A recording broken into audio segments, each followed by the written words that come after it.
Today's Mass readings. November 23, 2019.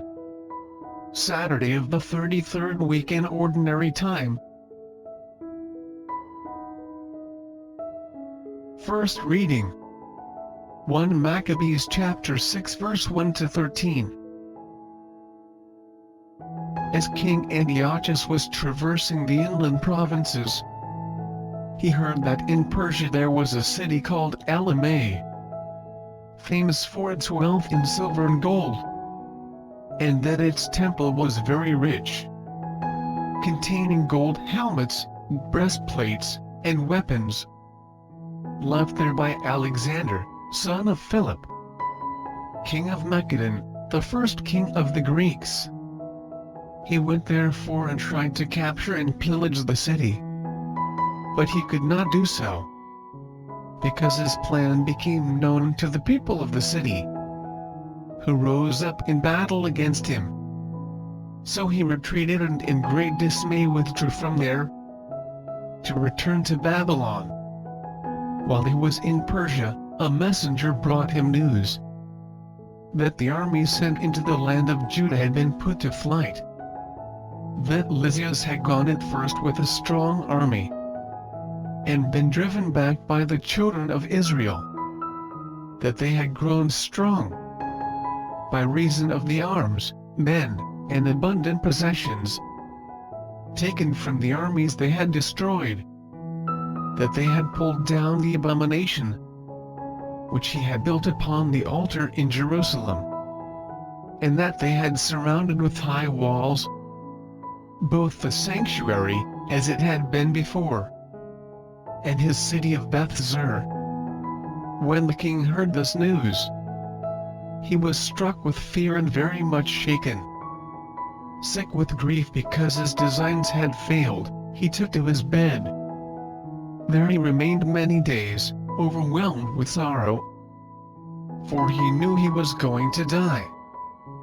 So he called in all his friends and said to them, "Sleep has departed from my eyes, for my heart is sinking with anxiety.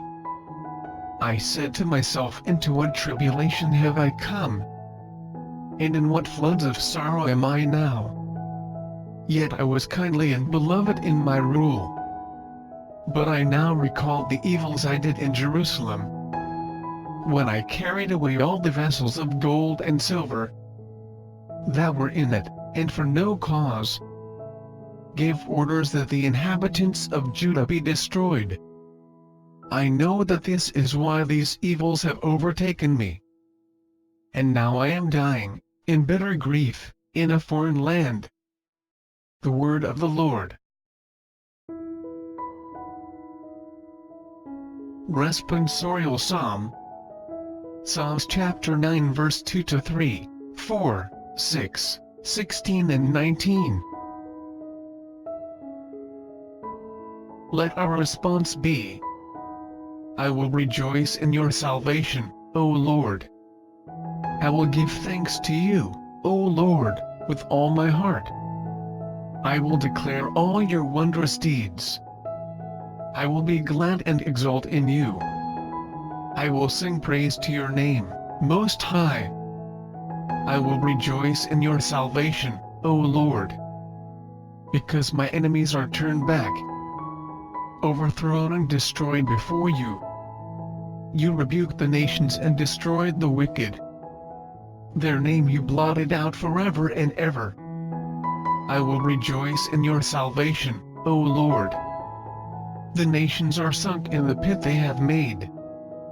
In the snare they set, their foot is caught.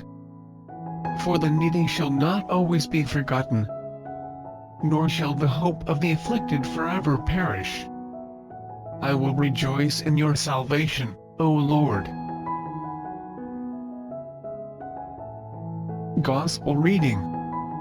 A reading from the Holy Gospel according to Luke chapter 20 verse 27 to 40.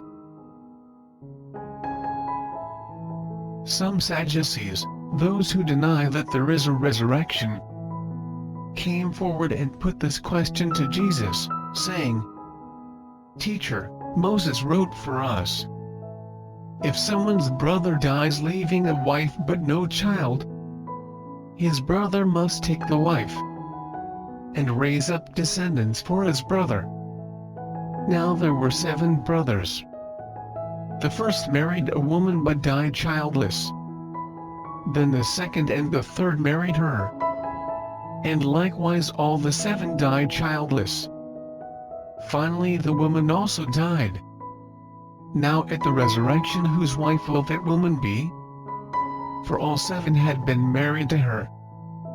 Jesus said to them, the children of this age marry and remarry.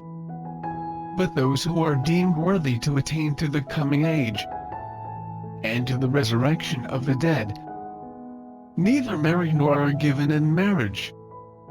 They can no longer die, for they are like angels, and they are the children of God, because they are the ones who will rise, that the dead will rise. Even Moses made known in the passage about the bush, when he called Lord, the God of Abraham, the God of Isaac, and the God of Jacob. And he is not God of the dead, but of the living. For to him all are alive. Some of the scribes said in reply, Teacher, you have answered well. And they no longer dared to ask him anything. The Gospel of the Lord.